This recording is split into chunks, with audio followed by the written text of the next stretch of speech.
At the Anglican Church of Australia's General Synod in Adelaide, a motion was moved by Dr Beth Heyde, Chairwoman of the Anglican Church of Australia's Public Affairs Commission, and Revd Peter Sandeman, CEO of Anglicare South Australia, which urged the government to address the grave concern of climate change by responding with action backed by evidence-based science.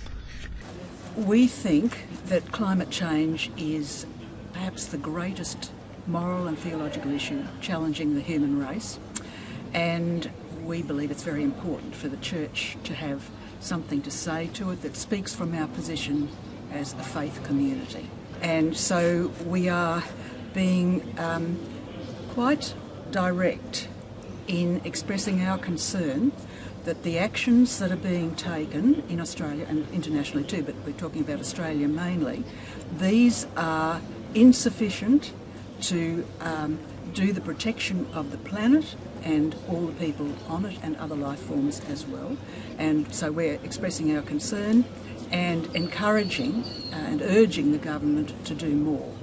Because climate change will affect the poorest to the greatest extent, and it will affect other forms of life, the Church has a responsibility for the common good, and particularly for the poorest, to speak up, to act itself, and to encourage others to act. Dr Beth Hyatt urged the need to decrease Australia's reliance on fossil fuels, as climate change will overwhelmingly affect the poor and exacerbate social, economic and environmental problems. What I would really like to happen from this is that we speak directly to government with the weight of the Anglican Church General Synod behind us, and that it will encourage people in parishes, dioceses, to speak up to their friends and publicly about the urgency of this. Now a loud voice is needed. And I think many parliamentarians are hoping that the Church will speak up. They, I think, feel they need the community to be strong in saying what they want the government to do. Revd Peter Sandeman said the Church needed to have a loud and strong voice on the issue of climate change. The motion is really a statement of principle. The science is settled, and it's really calling the Church to action. We believe the voice of the Church has been too quiet, and we'd like the Church to be speaking out as a whole, together, with the full weight of General Synod behind us. Really, I suppose, challenging those in the community who believe the Church is somehow lagging behind or isn't fully informed about climate change. Well, I think the response has not been as wholehearted as we'd like it to be. So this is an attempt to put a very comprehensive motion through the General Synod.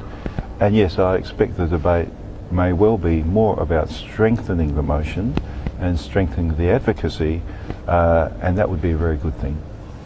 Now, we don't, as a church, as a worldwide church, take enough credit, I think, for our part in the consciousness of climate change.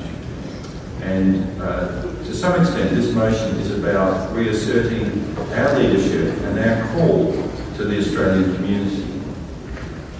That the planet is decaying, the planet has many problems, God's creation has been imperfectly maintained by our stewardship, but it is our responsibility with this knowledge to act justly and well.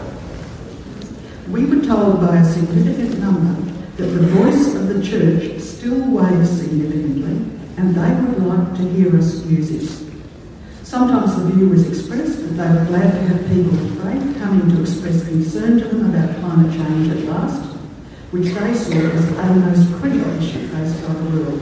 So to conclude, let us constantly keep in mind that it is our children, our children's children, the poorest of humanity, and wonderful non-human forms of life on the earth who will bear the real cost of our heavy dependence on carbon-based energy if we lack the will to limit climate change. It's a theological imperative to act, and the matter is truly urgent. I commend the motion to you. Anglican Media, Melbourne.